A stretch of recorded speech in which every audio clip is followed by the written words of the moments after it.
La Facultad de Arquitectura, Diseño y Urbanismo de la Universidad Autónoma de Tamaulipas presenta Webinar Ser FADU, un espacio donde encontrarás conferencias, seminarios y charlas en línea que fueron transmitidas en vivo a través de nuestras redes sociales. Webinar Ser FADU. En esta ocasión, la maestra Ana Rodarte nos habló de su tema, el valor de la curiosidad, transformando comunitariamente. Bueno, pues primero quería agradecerles por la oportunidad para que compartamos este espacio en los próximos minutos. Y bueno, también hace mucho que no comparto como con universitarias y universitarios, entonces me va a encantar escuchar lo que tengan que decir las y los estudiantes de mi ciudad natal. Cuando me propusieron hacer esta conferencia, yo me di cuenta que no quería hablarles como de los valores típicos que nos muestran en la escuela mientras crecemos. No digo que estos no sean importantes, son súper importantes, pero muchas veces ya los hemos visto tanto que hay veces en que pierden como su sentido original, ¿no? Entonces me imaginé qué otro valor podría ser fundamental en el hacer cotidiano, en el personal, ya en la comunidad o en lo profesional. Pero que nunca has visto como algo reconocerse, ¿no? Y pensando sobre las vueltas que he dado en mi vida, pues me quedé pensando, ¿por qué no hablar de la curiosidad? Y quiero hablarles desde mi experiencia por dos razones. Uno, porque es lo que conozco a profundidad, claramente, obviamente. Y dos, porque quiero hablarles desde las subjetividades individuales y colectivas y darles el valor que se merecen. Muy pocas veces hablamos desde nuestros puntos de vista, desde nuestras experiencias, ¿no? Y les quiero contar un poquito de mi historia, y no precisamente porque sea una serie de éxitos, sino porque creo que refleja bastante bien cómo es esto de la curiosidad en la comunidad. Bueno, en primer lugar, para comenzar, me quedé pensando qué es la curiosidad. Y la respuesta que obtuve en mi mente casi inmediato fue esto. La curiosidad comienza con un porqué. Y comienza con un porqué porque te cuestionas como, ¿por qué funciona esto así? O sea, ¿por qué tiene que funcionar de esta manera? ¿Qué hay más allá? Y bueno, como han escuchado al inicio, pues yo estudié un máster de políticas públicas de género, lo terminé hace unos meses, pero no fue que un día me levantara y dijera, wow, como que tengo ganas de saber cómo resolver las desigualdades entre mujeres y hombres y voy a trabajar en esto. Pues no, o sea, justo cuando yo era pequeña, tenía unos 10 años tal vez, recuerdo que me preguntaba el por qué las mujeres tenían que hacer todas las cosas que se le agencian por ser mujeres, como el cocinar o el hacer el quehacer o cuidar a los hijos, y además trabajan de manera remunerada y no tienen tiempo como para ellas ni descanso, ¿no? Y obvio no lo pensaba así de articulado, pero pues tenía todas estas dudas. Y luego volteaba a ver a los hombres que sí, que también trabajaban, pero no hacían mucho más que esto. O sea, obvio, no la mayoría de los que estaban a mi alrededor, pero sí algunos que seguían este patrón. Eh, Le di muchas vueltas a esto mientras crecía y al punto que una vez dentro de una conferencia, en una de estas como de valores también, del sentido de la vida o de las metas profesionales, de nuestro potencial, un conferencista llegó a preguntarnos como muy directamente, ¿cuál es el propósito de tu vida? Y yo me acuerdo que esa pregunta me movió demasiado. Y levanté la mano, recuerdo que con muchísimo miedo y con el corazón a mil, tomé el micrófono y le dije al auditorio que yo quería eh, ayudar a acabar con la desigualdad entre mujeres y hombres. Y ahora veo eso, que ahí donde te preguntes el por qué con mucha insistencia, ahí es donde encuentras tu pasión. Y también claro está que eso es únicamente una manera de, o sea, hay muchísimos, muchísimos tipos de curiosidad, ¿no? Y esta es una sola de ellas, porque no son iguales entre sí todas estas curiosidades, pero creo que todo lo que las une a ellas es que todas son clave para moverse, porque no te quedas en un solo lugar, sea geográfico, sea mental, sea emocional, si eres como muy curiosa, porque viajas a través de todo lo que observas y de lo que aprendes. Y son como esas ganas de querer saber más y tomar acción haciendo aquello que te gusta. Hasta ahora solo he hablado como en nivel muy individual, pero no me he olvidado que esta conferencia la titulé como Transformando Comunitariamente por una razón, y es que la curiosidad que les comparto va de un proceso de reflexión interno hacia uno externo, va de la reflexión de por qué algo te molesta o te incomoda a ti como persona, como por ejemplo a mí me incomodaban los roles de género, a, a algo en diálogo, acción en comunidad, este malestar sentido, es algo que se ve en la comunidad como algo permanente y común, pero que muy pocas personas hacen algo por cambiar, ¿no? Y en este aspecto considero que muchas veces creemos que conversar con las personas no va a cambiar nada, pero yo opino todo lo contrario, porque justo de ahí provienen perspectivas que probablemente nunca habríamos tomado en cuenta si no hubiéramos levantado la voz. Y sí, podemos pensar, ¿qué voy a hacer yo al respecto? Y hacer algo por nuestra cuenta. Solo que de eso nos perderíamos muchísimo, porque al integrar a otras personas con diferentes contextos, diferentes pensamientos, crearemos un reflejo, un prisma de nuestra comunidad en nuestras respuestas y entendimientos, y es posible que así animemos a muchísimas más personas a formar parte del diálogo. Bueno, de hecho, hablando ahora como de la comunidad, siempre nos imaginamos la comunidad como si fuera una unidad gigantesca, pero en realidad la comunidad puede comenzar desde donde queramos. Puede ser la ciudad, sí, esa es la más típica, pero también puede ser tus amistades, puede ser tu familia, puede ser la universidad. Entonces, como he dicho, la curiosidad nos permite crear y tal vez no tengamos todas las soluciones a todos los problemas, porque eso es imposible, nadie los tiene, o a lo que sea que está pasando, pero el punto básico de partida es hacerle sentido en comunidad. Y bueno, aterrizando todo esto, lo que les acabo de decir en mi experiencia, pues les comentaba que sí, que yo sabía que quería hacer algo por la equidad de género, solo que no sabía cómo comenzar, porque no había nadie que me explicara o que me guiara qué era esto, ¿no? Y yo lo único que hacía en ese momento era como regañar a mi familia o a mis amistades si veían que tenían como actitudes machistas. Y ahora me doy cuenta que obvio no era la mejor idea, pero pues era también el recurso que tenía en ese momento. Y yo no me encontré como con la palabra feminismos hasta que llegué al segundo año de mi universidad. Y ahora que lo pienso, creo que no me consideré feminista, como feminista, hasta que me animé a hablar con otras chicas sobre las violencias que habíamos vivido y que nos seguían pasando. Y nos dimos cuenta que teníamos muchísimo en común, a pesar de ser de diferentes ciudades, de diferentes edades, de otras historias de vida por completo. Y ahí como que me cayó el 20 de que, wow, yo siempre he sido feminista, pero no tenía como la palabra, no estaba en mi diccionario. Y yo creo que de ahí proviene como mi fascinación con las palabras, porque me doy cuenta que son súper poderosas, porque hasta que tuve esta curiosidad comunitaria fue que me pude proclamar feminista. Y bueno, de ahí entre todas, pues dialogamos sobre cómo podíamos ayudar en este aspecto y construimos otras rutas. Y encontramos que teníamos habilidades como para hacer talleres sobre lo básico de los feminismos, sobre lo que nosotras también estábamos aprendiendo en ese momento, y teníamos muchísimas amigas interesadas, por lo que creo que un factor clave fue como escuchar muy activamente a nuestro entorno, ¿no? Y al final nuestra colectiva feminista, que se llama No Somos Medias Naranjas, que yo ya no estoy activa en ella, pero que continúa, pegó porque éramos estudiantes hablando con otras y otros estudiantes de cosas que nos pasaban y con un lenguaje bastante relajado, alejado de lo académico. Y hablábamos sobre todo como de relaciones de pareja tóxicas, del amor propio, de perspectiva de género, de sororidad, como de cuestiones como muy sencillas, pero que no lográbamos entender del todo hasta que nos poníamos a conversar entre nosotros, ¿no? Y bueno, de hecho, me acuerdo mucho que una vez en un taller a estudiantes de prepa, yo lancé una pregunta como que si alguien había tenido una experiencia machista con su pareja.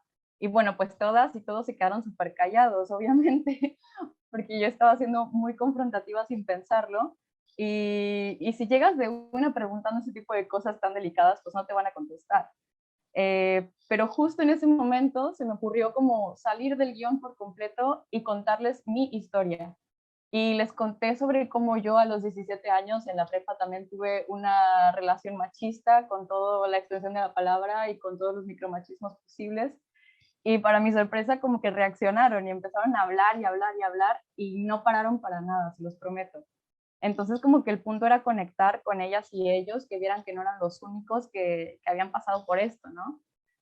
Y bueno, ahí también fue que me di cuenta que la participación no nada más se la podemos dejar a las personas que están en el gobierno, o la participación no es nada más votar cada 3 años, sino que las decisiones también recaen en nosotras y nosotros como personas, a pesar de que nos quieran pintar que solamente el gobierno es quien decide este tipo de cosas, ¿no?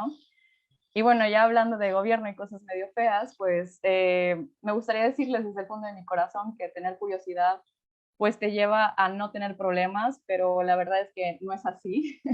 La curiosidad implica muchísimos problemas y la realidad es que como las élites en el poder, sean del tamaño que sean y sean desde donde estén más bien, les incomoda mucho la curiosidad, porque esta es una disrupción colectiva que los lleva a encontrarse con verdades que nunca quieren ver y que a futuro propicia cambios que probablemente no les van a beneficiar para nada. Entonces, por eso tratan como de silenciarnos, ¿no? De maneras algunas veces sutiles y otras no tan sutiles. Como por ejemplo, en ese momento de cuando daba charlas en la universidad, ser y decir que eras feminista se veía como algo rarísimo. Y realmente éramos los bichos raros solo por eso.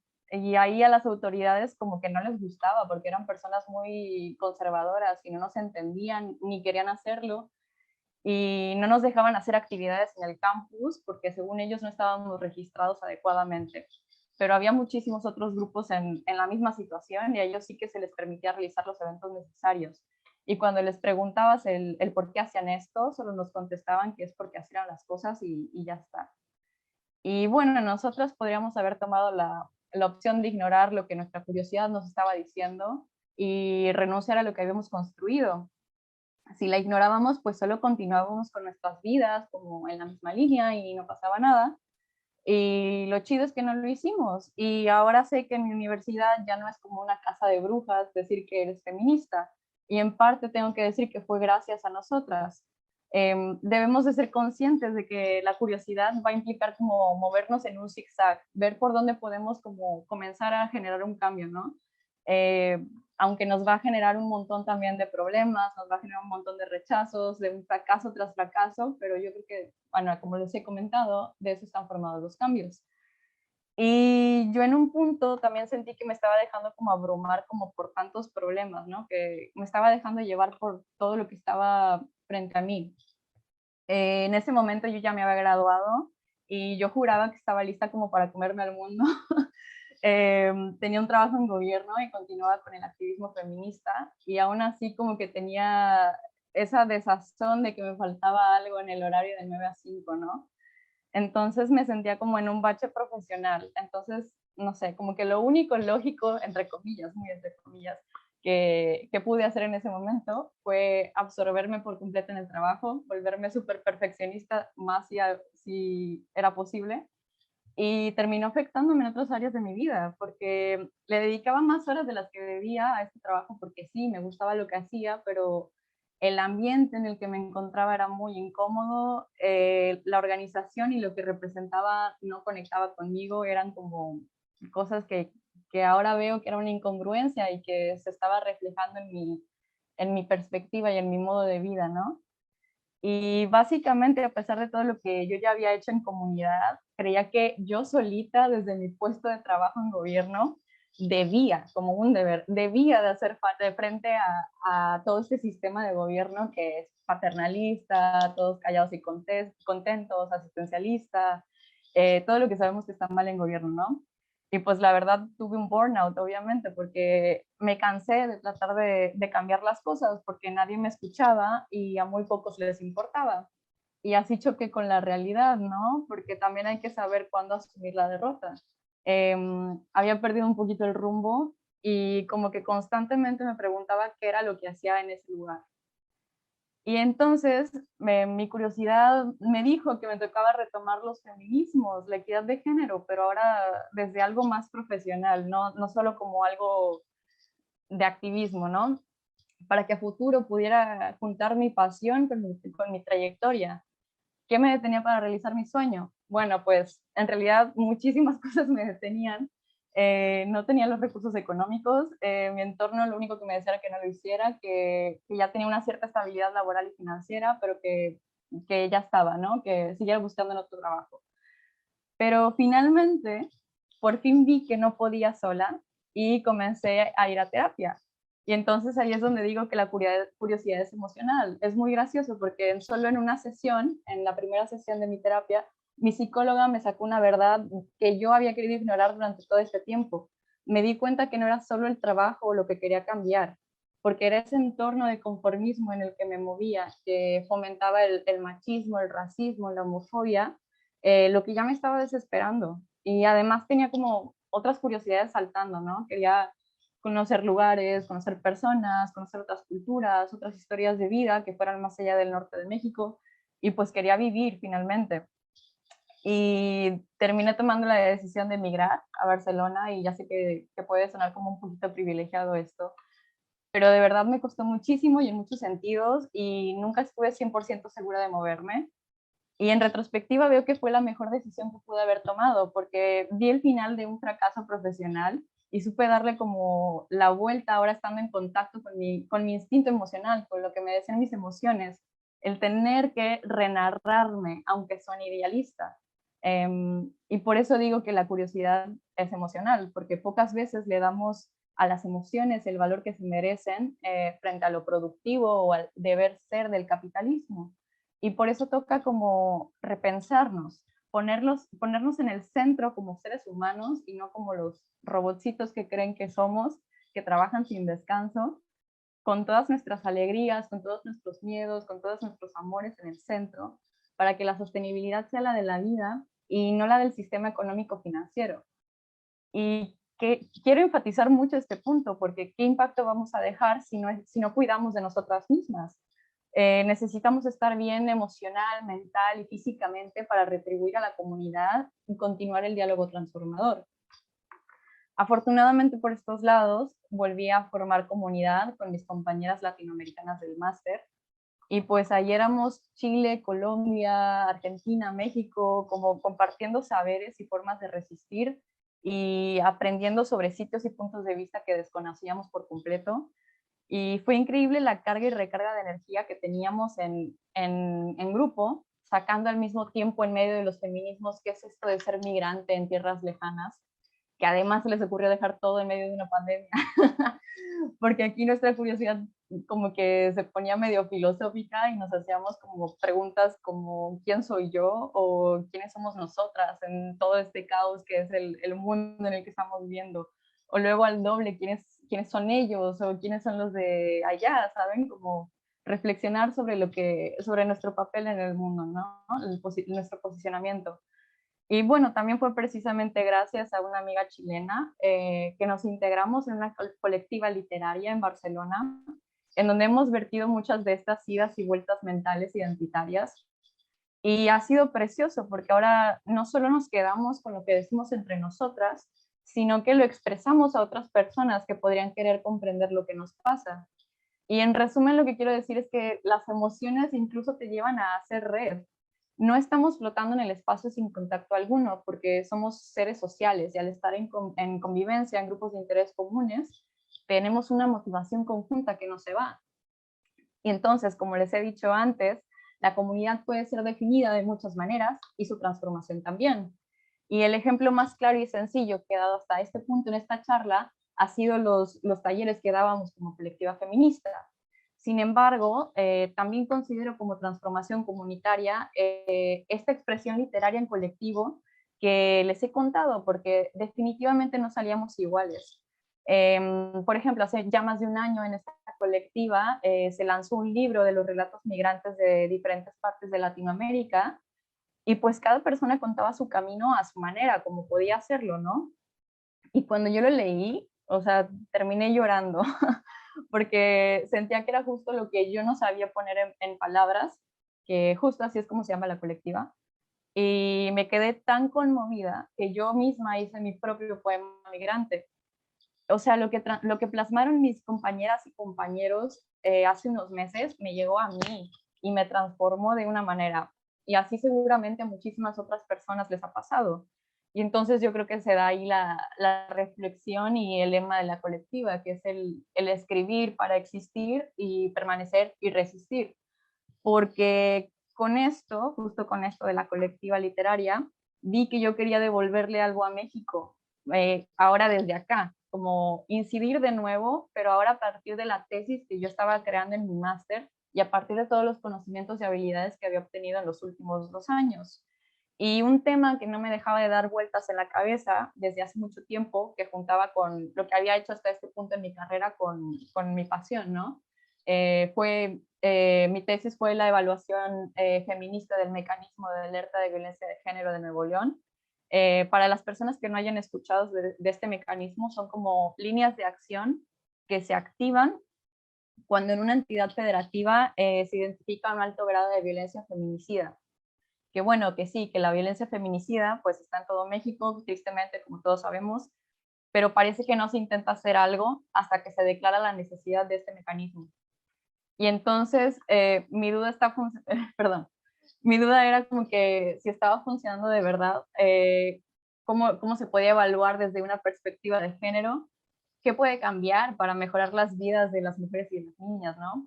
Y entonces apliqué una metodología feminista, entrevisté hay muchas mujeres que eran agentes como políticas clave de diferentes sectores. Eh, Obtuve unos resultados como bastante difíciles de digerir, podríamos decir, pero bueno, presenté mi investigación en la universidad. Lamentablemente no quedé como muy satisfecha porque por mucho que les explicaba el contexto del auge de la ola feminista en México, de los 11 feminicidios diarios, de la negligencia del gobierno, etcétera, etcétera, me quedé con la sensación de que no lo entendieron del todo. Y como que se veía algo muy ajeno a su realidad europea y catalana y no conectaban, ¿no? La verdad fue muy exhausto emocionalmente todo ese proceso y yo al final lo único que quería era como descansar. Justo a la semana de haber presentado mi tesis, una compañera de la colectiva feminista de la que les conté me invitó a presentar mi investigación en el Congreso del Estado y entonces yo me di cuenta que no podía perder la oportunidad. Y eso yo creo que me reconectó con muchas cuestiones. En principio recordé que aunque actualmente yo no soy tomadora de decisiones, en el hacer mexicano particularmente, como que puedo aportar mis conocimientos para que estas personas que sí que toman las decisiones en este momento reflexionen aunque sea un 1% del panorama que les he planteado. Y dos, que aunque yo no estoy actualmente como muy en contacto con las comunidades y o con la sociedad civil de Nuevo León, pues lo estaré indirectamente a mediano plazo a partir de las reflexiones que propicien y apliquen las y los tomadores de decisiones en el fenómeno de la violencia feminicida, ¿no? Y esto también es otro reflejo, aunque más sutil, de cómo mi curiosidad me ha empujado como a formar parte del ecosistema del cambio, porque la curiosidad no termina. Si se fijan bien, notarán que el trasfondo de todo lo que les he comentado se podría resumir como en cuidar. Es decir, cuidar de una misma, cuidar de la otra persona, cuidar en conjunto, porque cuidar en conjunto es lo que nos lleva como a hacer y ser comunidad. Y dentro de este proceso, atravesándolo, tenemos la curiosidad. Y esa misma es la que exteriorizamos, la que ponemos en conjunto, lo que cambia lo que está a nuestro alrededor y termina cambiándonos a nosotros mismos. Y bueno, esta misma plática pues ha dado cuenta un poquito de cómo yo he ido cambiando, ¿no? Desde mi adolescencia hasta el día de hoy y cómo sigo cambiando. Claramente no podemos hablar de recetas del cambio. Cada persona y cada comunidad tiene factores que lo determinan, sean intereses, sean limitaciones, pero bueno, les quería compartir como un poquito mi propia relación con la curiosidad y de cómo cada una de ustedes podría realizarlo, porque todas estamos en diferentes ritmos, en diferentes caminos y todos estos caminos son igual de válidos. Yo tengo muy claro que todavía estoy en camino, pero estoy muy emocionada por lo que venga, porque pues siempre estamos en camino de ser lo que seremos, ¿no? Y en palabras de Gabriela Wiener, que es una escritora peruana que también es migrante aquí en España, nunca dejamos de buscar lo que fuimos para comenzar a hacer lo que soñamos. Muchas gracias por escucharme, espero que les haya interesado un poquito mi propuesta al menos, y pues ahora me toca a mí escuchar sus preguntas en esta transmisión.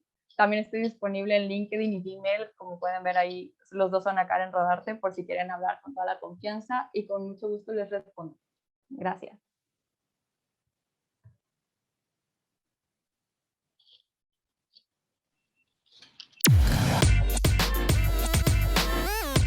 Este ha sido el webinar Ser FADU. Te invitamos a que nos sigas en nuestro canal de YouTube. Dale like y activa la campanita. No te pierdas nuestra próxima entrega.